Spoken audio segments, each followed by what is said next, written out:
오늘 본문은 말라기 선지자 이후로 이스라엘의 선지자가 없어 하나님의 음성을 들을 수 없었던 400년의 침묵을 깨고 광야에 나타나 외치는 선지자 세례 요한에 대한 말씀입니다. 세례 요한의 등장은 당시 유대인들에게는 굉장히 놀라운 일이었습니다. 하나님의 백성 이스라엘이 이방 로마의 속국이 되어 주권과 자유를 잃고 로마 총독의 지도하에 살아가고 있었습니다. 과거에 이스라엘이 애굽에서 종살이할 때 모세를 보내어 건져주신 하나님입니다. 그리고 바벨론의 포로로 끌려가 종살이하던 이스라엘을 해방시켜 주신 그 하나님께서 이제도 오셔서 로마의 압제에서 건져주시기를 바라고 갈망하는 시대였던 것입니다. 그런 소원을 품은 이스라엘 백성들에게 선지자 세례 요한의 출현은 신선한 충격이었던 것입니다. 그런데 세례 요한이 그냥 우연히 등장한 것은 아니었습니다. 하나님께서 이스라엘뿐 아니라 온 세상 열방까지 구원하시는 구원자 메시아를 보내시고자 하는 그 시간표가 이르렀기 때문이었습니다. 그래서 선발대 세례 요한을 먼저 등장시킨 사건이었던 것입니다. 구약에서 하나님은 아브라함에게 너를 통하여 큰 민족을 이루시고 세계 모든 민족이 내 씨를 통하여 복을 받게 될 것이라고 했습니다. 창세기 22장 17절에 내가 내게 큰 복을 주고 내 씨가 크게 번성하여 하늘의 별과 같고 바닷가의 모래와 같게 하리니 내 씨가 그 대적의 성문을 차지하리라 했습니다. 그런데 사도 바울은 이 말씀에서 말하는 내 씨를 예수 그리스도라고 했습니다. 갈라디아서 3장 16절에 이 약속들은 아브라함과 그 자손에게 말씀하신 것인데 여럿을 가리켜 그 자손들이라 하지 아니하시고 오직 한 사람을 가리켜 내 자손이라 하셨으니 곧 그리스도라 했습니다. 이렇게 하나님께서 아브라함에게 장차 오직 자손 한 사람인 그리스도를 통하여 세상이 복을 받되 죄와 사망의 권세로 인생들을 지옥으로 끌고 가는 대적 원수 마귀의 성문을 차지하고 이기게 될 것이라고 약속한 것입니다. 이것을 다윗 시대 이후에는 이스라엘의 다윗과 같은 위대한 임금을 보내주셔서 그로 하여금 세상 모든 사람들을 구원하신다고 선지자들의 입을 통해서 알려주었습니다. 그래서 마태는 마태복음 서두에 하나님이 인간을 구원하시는 복음에 관한 말씀이라는 의미로 마태복음 1장 1절에 아브라함과 다윗의 자손 예수 그리스도의 계보라고 말한 것입니다. 다윗과 같은 위대한 구원자가 장차 이스라엘에게 나타날 것이니 너희 하나님의 백성들은 그를 맞을 준비를 하라고 이사야 선지자를 통하여 예언하게 됩니다. 이사야 40장 3절 4절에 외치는 자의 소리여 이르되 너희는 광야에서 여호와의 길을 예비하라. 사막에서 우리 하나님의 대로를 평탄하게 하라. 골짜기마다 도두어지며 산마다 언덕마다 낮아지며 고르지 아니한 곳이 평탄하게 되며 험한 곳이 평지가 될 것이요 했습니다. 이 예언의 말씀은 준비하는 자가 왕보다 먼저 와서 오시는 왕의 길을 닦을 것이라는 말씀입니다. 왕이 쉽게 오시도록 낮은 곳은 메우고 높은 곳은 깎고 고르지 않는 곳을 평탄케 하라는 것입니다. 바로 세례 요한이 이 일을 하기 위하여 광야에 등장했다는 것입니다. 세례 요한을 예수님은 크게 칭찬했습니다. 누가복음 7장 28절에 내가 너희에게 말하노니 여자가 낳은 자 중에 요한보다 큰 자가 없도다. 그러나 하나님의 나라에서는 극히 작은 자라도 그보다 크니라 하시니 했습니다. 그러니까 세례 요한은 사람들로 하여금 인류의 구원자 예수님을 맞이할 수 있도록 준비하게 만드는 자였습니다. 인간을 죄와 사망과 지옥의 권세에서 건져내실 구원자 예수님의 등장이 임박했는데 아무도 그분의 오심을 준비하는 자가 없었습니다. 그때 광야에 호련히 약대 털옷을 입고 허리에는 가죽띠를 띠고 음식은 메뚜기와 석청을 먹고 사는 한 괴상한 사람이 나타났던 것입니다. 그런데 그가 바로 예수님의 길을 예비하러 나온 세례 요한이었습니다. 세례 요한은 예수님보다 6개월 먼저 세상에 태어났고 그가 30세 되던 해에 광야에 나타나 그리스도가 오시니 회개하며 그를 맞이할 준비를 하라고 외치기 시작한 것입니다. 세례 요한은 부모님의 많은 기도로 태어난 사람입니다. 세례 요한의 어머니 엘리사벳은 애를 낳지 못하는 여인이었습니다. 누가복음 1장 7절에 엘리사벳이 잉태를 못함으로 그들에게 자식이 없고 두 사람의 나이가 많더라 했습니다. 그래서 자식을 위해 기도를 많이 했는데 드디어 노년에 기도 응답을 받아서 얻은 자식이 세례 요한이었습니다. 누가복음 1장 13절에 천사가 그에게 이르되 사가랴여 무서워하지 말라. 너의 간구함이 들린지라 내 아내 엘리사벳이 내게 아들을 낳아주리니 그 이름을 요한이라 하라 했습니다. 천사가 동정녀 마리아에게 나타나 그리스도를 성령으로 잉태한 사실을 알려주었을 때 마리아는 그 말씀이 너무나 엄청나서 믿지 못하고 불안해했습니다. 그러자 그때 천사는 마리아에게 내 친척 중에 노인이 된 엘리사벳도 기적적으로 임신하게 되었다는 사실을 알려주게 됩니다. 누가복음 1장 36절 37절에 보라 내 친족 엘리사벳도 늙어서 아들을 배었느니라. 본래 임신하지 못한다고 알려진 이가 이미 6달이 되었나니 대저 하나님의 모든 말씀은 능하지 못하심이 없느니라 했습니다. 이것을 확인한 마리아는 천사가 일러준 말이 사실임을 믿게 됩니다. 그래서 세례 요한이 6달 먼저 임신되고 태어났다는 것을 알 수 있습니다. 그리고 예수님의 공생애보다 먼저 세례 요한이 광야에 등장하여 회개하라고 외치게 됩니다. 그리고 백성들에게 회개 표시로 물세례를 받도록 했습니다. 세례 요한이 나타난 이후 예수님도 스스로 나타내어 공생애에 들어가면서 마태복음 4장 17절에 회개하라 천국이 가까이 왔느니라 했습니다. 세례 요한과 같은 메시지를 선포했습니다. 본문 2절에 세례 요한도 회개하라 천국이 가까이 왔느니라 했습니다. 그런데 같은 메시지 같은데 의미가 조금 다릅니다. 세례 요한이 천국이 가까이 왔다는 말은 복음이 가까이 왔다, 즉 하나님의 나라가 임박했다는 것입니다. 다시 말해 예수님이 이 땅에 오신 임마누엘의 사건을 전한 것입니다. 구원자 예수님이 이 세상에 오셔서 우리 죄를 대속하여 주시고 구원하는 일이 본격적으로 시작할 때가 가까웠다는 것입니다. 그러니까 세례 요한의 사역은 구원자 예수님이 오셔서 세상의 구원의 문을 여신다는 사실을 알리는 사역으로 철저히 예수님을 예비한 사역이었습니다. 그러나 예수님이 말씀하신 회개하라 천국이 가까이 왔다는 것은 회개하고 예수 믿으면 천국 문이 열린다는 복음이 바로 앞에 있다는 말씀이었습니다. 그리고 세례 요한도 예수님도 세례를 베풀었는데 요한의 세례는 회개의 세례였고 예수님의 세례는 회개와 함께 성령의 세례를 주는 것이었습니다. 그래서 예수 믿고 물세례 받은 자들이 성령 세례까지 받는 역사가 일어났던 것입니다. 세례 요한의 생활은 유대 광야에서 메뚜기와 석청을 먹고 약대 털옷과 가죽띠를 띠고 살아가는 구별된 삶이었습니다. 그리고 예수님도 여우도 굴이 있고 공중에 나는 새도 깃들릴 곳이 있으나 인자는 머리 둘 곳이 없다는 삶을 살았습니다. 세례 요한은 그 후 불의에 대항하고 부정에 항거하다가 감옥에 갇히게 됩니다. 그리고 결국에는 목베임을 당해 쟁반에 올려지는 최후를 맞이하게 됩니다. 예수님도 대제사장과 사내들인 공회의 모함으로 33세의 인류의 죄를 모두 짊어지고 십자가에서 처형당했습니다. 이렇게 세례 요한과 예수님은 그 탄생과 삶과 죽음이 비슷합니다. 그러나 세례 요한이 예수님에 대해서 가지는 신앙 고백과 태도는 너무나도 분명했습니다. 본문 11절에 나는 너희로 회개하게 하기 위하여 물로 세례를 베풀거니와 내 뒤에 오시는 이는 나보다 능력이 많으시니 나는 그의 신을 들기도 감당하지 못하겠노라. 그는 성령과 불로 너희에게 세례를 베푸실 것이요 했습니다. 요한복음 1장 27절에 곧 내 뒤에 오시는 그이라. 나는 그의 신발끈을 풀기도 감당하지 못하겠노라 하더라 했습니다. 요한복음 3장 30절에 그는 흥하여야 하겠고 나는 쇠하여야 하리라 하니라 했습니다. 세례 요한은 끝까지 겸손하게 예수님을 높였습니다. 우리도 이 세례 요한의 신앙을 본받아야 합니다. 첫째, 세례 요한이 사람들에게 구원자 메시아를 맞이할 준비를 시키면서 강조한 메시지는 2절에 회개하라 천국이 가까이 왔느니라는 말씀입니다.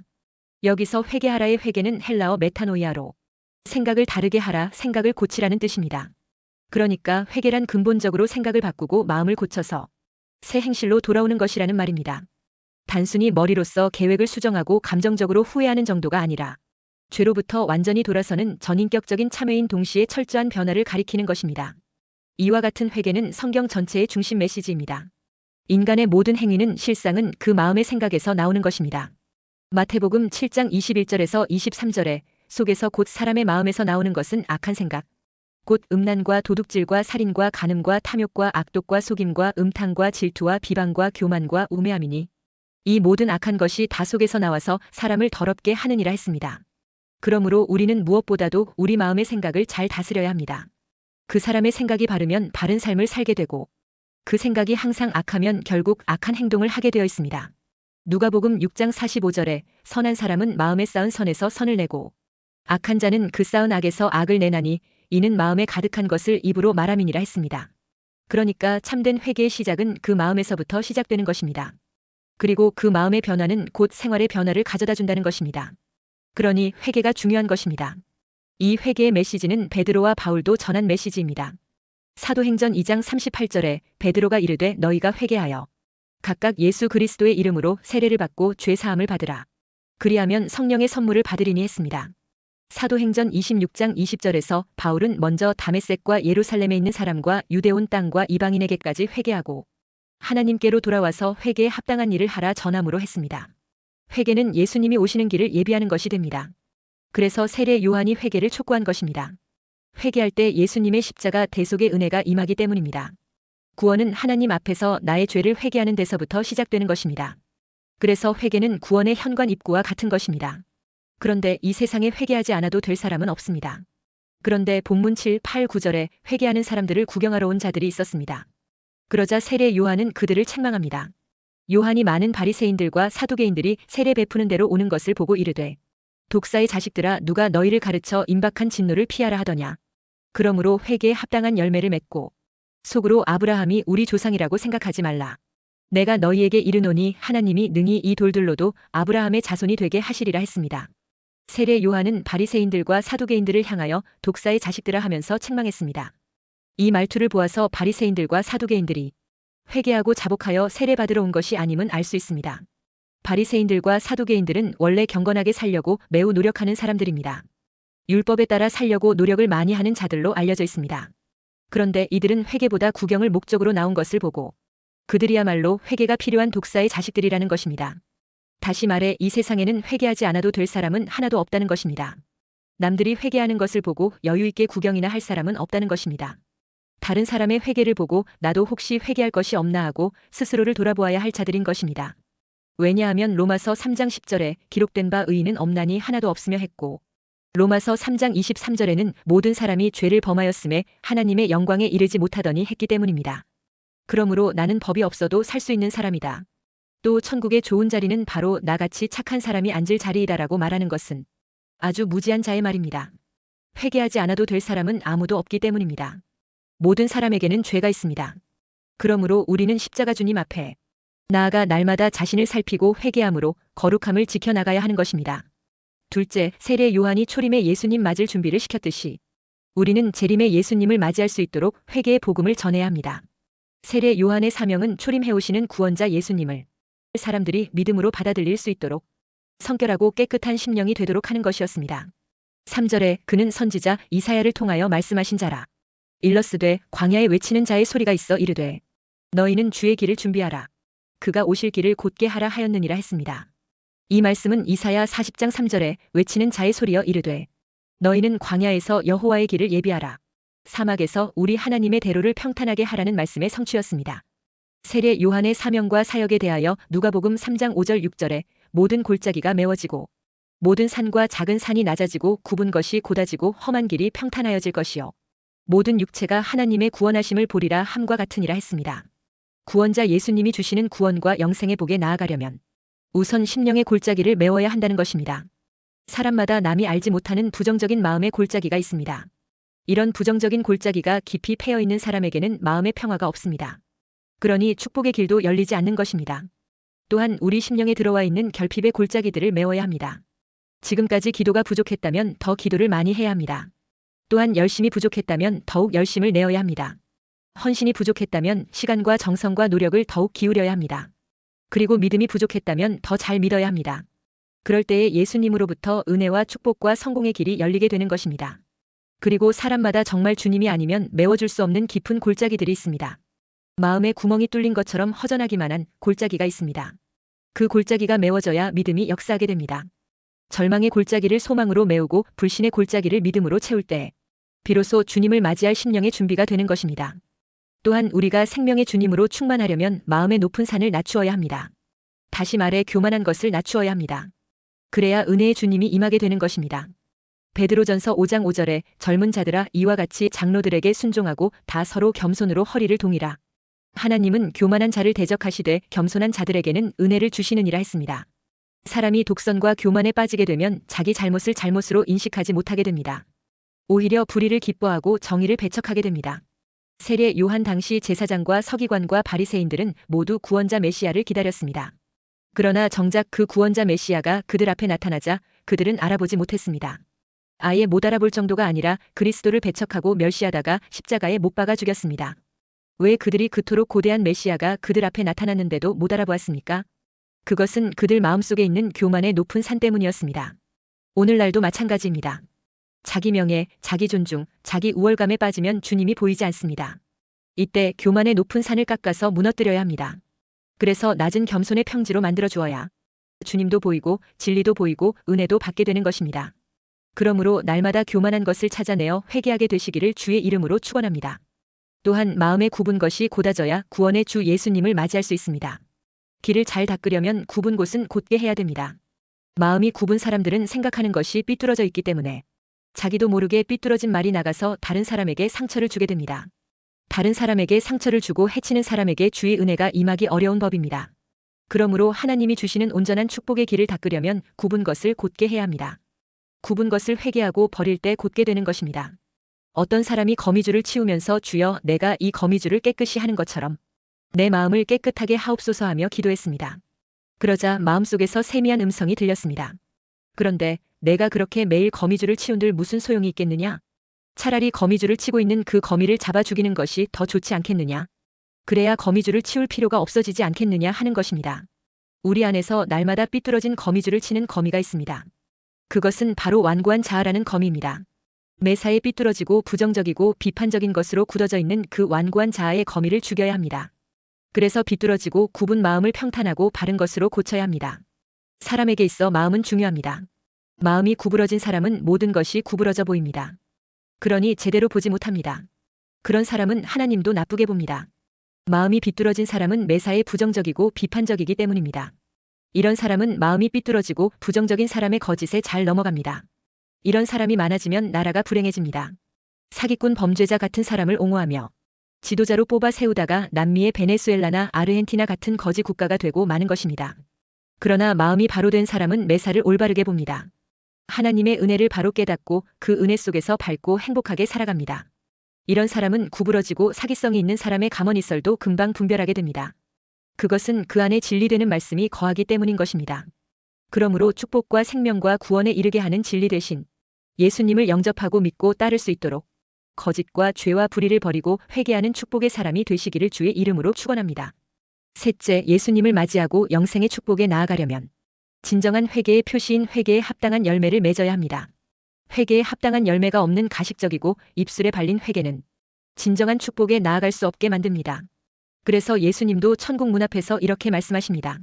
마태복음 7장 21절에 나더러 주여 주여 하는 자마다 다 천국에 들어갈 것이 아니요 다만 하늘에 계신 내 아버지의 뜻대로 행하는 자라야 들어가리라 했습니다. 회개에 합당한 열매를 맺어야 진짜 구원받는 알곡 신자가 된다는 것입니다. 세례 요한 앞에 나타난 바리새인들과 사두개인들은 구원이 자신들의 전매 특허라도 되는 줄로 생각하는 자들이었습니다. 왜냐하면 자기들이야말로 아브라함의 자손이라고 여겼기 때문입니다. 그러나 세례 요한은 그들의 상식을 깨트리는 말씀을 선포했습니다. 우리의 신앙은 아브라함의 자손이냐 아니냐의 문제가 아니라 알곡이냐 쭉정이냐 하는 문제라는 것입니다. 회개하라 천국이 가까이 왔느니라는 이 복음의 말씀은 심판을 예고하는 소리입니다. 왜냐하면 회개하지 아니하면 본절에서 말하는 임박한 하나님의 진노를 피하지 못하기 때문입니다. 그런데 누가 하나님의 무서운 임박한 하나님의 진노를 피할 수 있겠습니까? 바로 제대로 회개한 알곡입니다. 그런데 제대로 회개하지 아니한 쭉정이는 영원히 꺼지지 않는 하나님의 진노의 불에 던져 넣으실 것입니다. 지금 이미 도끼가 나무 뿌리 가까이에 놓였습니다. 왜입니까? 열매 없는 나무들은 모두 다 찍어 불에 던지기 위해서입니다. 하나님은 결국 손에 키를 들으시고 타작마당을 정하게 하시사 알곡은 모아 곳간에 들이시고 쭉정이는 불에 던지기 위하여 심판하실 것입니다. 그렇다면 과연 나는 알곡입니까? 쭉정입니까? 나는 회개에 합당한 열매를 맺고 있는 알곡입니까? 회개에 합당한 열매가 없이 입술로만 주여 주여 하는 자는 쭉정이의 대열에 지금 서 있는 것입니다. 그러므로 빨리 태도를 바꾸고 자세를 바꾸어야 합니다. 그러면 알곡과 쭉정이를 어떻게 분별할 수 있습니까? 알곡은 열매가 있는 사람이요, 쭉정이는 열매가 없는 사람입니다. 알곡은 무게가 있는 사람이요, 쭉정이는 무게가 없는 사람입니다. 알곡은 겸손하게 고개를 숙이지만 쭉정이는 고개를 쳐드는 교만한 사람입니다.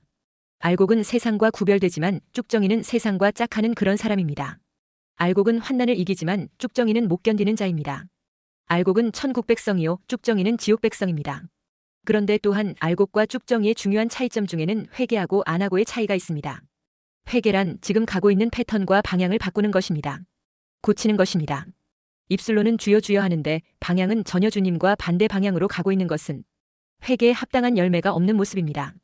그렇게 살면서도 스스로 깨끗하고 믿음 생활 잘한다고 여기고 있다면 그것은 지독한 독사의 자식 즉 마귀의 길을 가고 있는 것입니다. 그래서 그런 위선적이고 외식하는 바리새인들과 사두개인들에게 예수님은 독사의 자식들아 하며 책망하신 것입니다. 인간의 자랑, 인간의 의, 인간의 교만을 가지고 하나님 나라에 갈 수 없는 것입니다. 회개에 합당한 열매를 맺고 있는 알곡 신자의 특징은 겸손하다는 것입니다. 거룩하게 살고 헌신하는 삶을 살아도 결코 자랑하지 않습니다. 주를 위해 죽기까지 충성한 사도 바울은 고린도전서 15장 10절에 그러나 내가 나 된 것은 하나님의 은혜로 된 것이니 했습니다. 그리고 알곡 신자의 특징은 날마다 자기 마음과 행위의 두루마기를 예수 보혈의 피로 씻고 정결하게 하여 거룩을 유지하는 자들입니다. 계시록 22장 14절에 자기 두루마기를 빠는 자들은 복이 있으니 이는 그들이 생명나무에 나아가며 문들을 통하여 성에 들어갈 권세를 받으려 함이로다 했습니다. 날마다 자기 두루마기를 빠는 자들이 될 때 거룩한 알곡 신자가 되어 넉넉히 재림의 주님을 공중에서 영접하고 천국에 들어가는 복을 누리게 되는 것입니다. 주의 재림이 임박하여 하나님 나라가 코앞에 이른 이때에 회개와 순종으로 거룩한 열매가 있는 성도가 되시기를 주의 이름으로 축원합니다.